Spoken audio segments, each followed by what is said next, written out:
You know, I was a pretty stubborn person, and to be honest, I believe that I am still stubborn.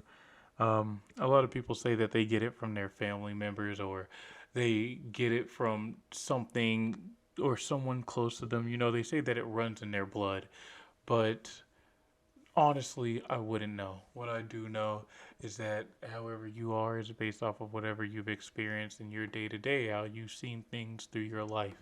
So, growing up, I realized that eventually I am a stubborn person and have been a stubborn person. And even though that stubbornness is still there, whenever I catch myself being stubborn in a more selfish or in a more disrespectful sense, I tend to stop and reanalyze the entire situation and handle it differently. Now that I'm becoming a little bit more aware of it and catching myself from letting myself do so, I am starting to see a lot of other people who are just stubborn as is, and how a lot of people just don't want to back down or don't want to admit when they're wrong, or even if they do admit when they're wrong, they don't entirely do so. They do it well enough until the point to where they feel like they've admitted it and they don't really have to say or do anything else to apologize or make up for whatever they've done. And these are the types of people that I'm realizing I really just don't like being around. That's a kind of mentality that is extremely toxic. It's cool if you don't want to admit when you're wrong, right? And don't get me wrong, a lot of people don't like admitting when they're wrong, but it takes a bigger person to be able to admit that they're wrong, keep it pushing, because it's not a huge thing, right? But when it comes to closer relationships like best friends or family or marriage, girlfriend, boyfriend, etc., right? That's when things take a bit of a more dynamic turn because the relationships are built a little differently. It's not just between you and some stranger or coworker or classmate. It's between you and somebody that you've known for a much longer time that you have expectations for. And when they ruin those expectations by letting their stubbornness or letting that side of them take over, then things become a bit of a problem, right?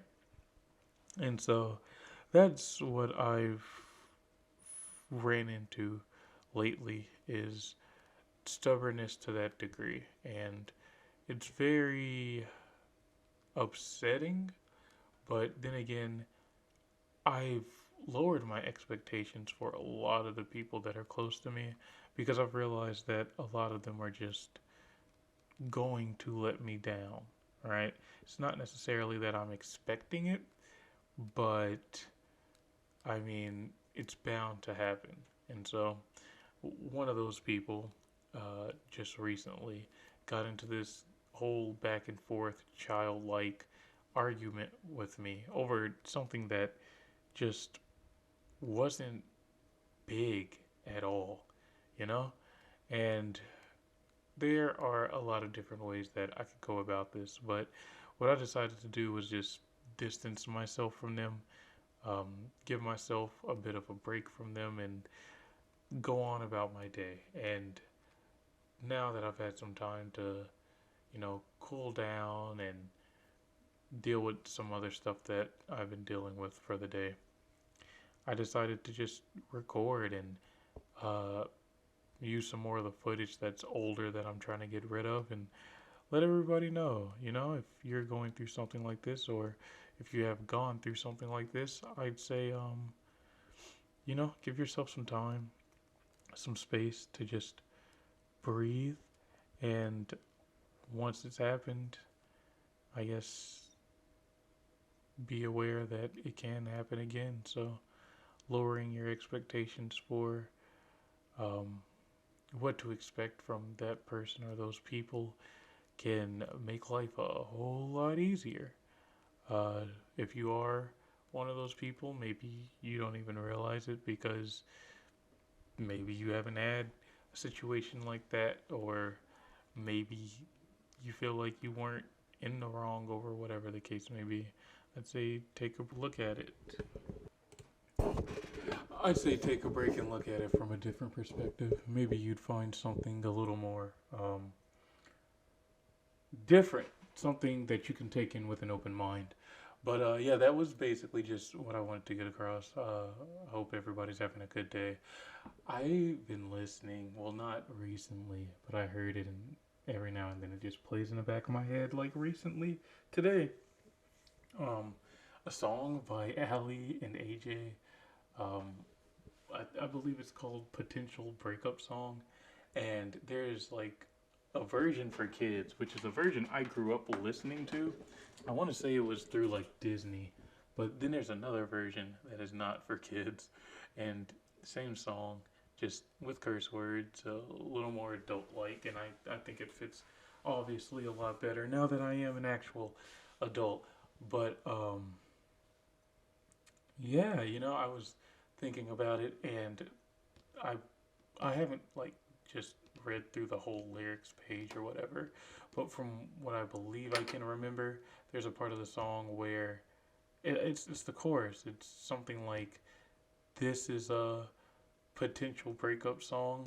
Just admit you're wrong," and then it like continues on to um, how it escalates, and that's the part that just keeps playing in the back of my head. Is like, just admit you're wrong. Why is it so hard for you to, as they say, eat crow? I also don't know the exact definition of that, but from what I hear, it's basically just admitting you're wrong. Why is it so hard to admit you're wrong? With a lot of those situations that I have with those people who are closer, when they don't admit that they are wrong, or when they have a hard time finding a compromise, they tend to just stand their ground. And when they're in that state, it's like the Avatar state from Airbender. When they're in that state, they just can't be talked to, can't be talked down, can't be reasoned with. They're just incredibly impossible to be around. So I tend to just distance myself from a lot of those people. And I mean, it sucks, having to distance yourself from people who you would be so close to. But I mean, once it's happened enough times, you kind of just become used to it, right? But yeah, that's it. Eat my balls. Peace.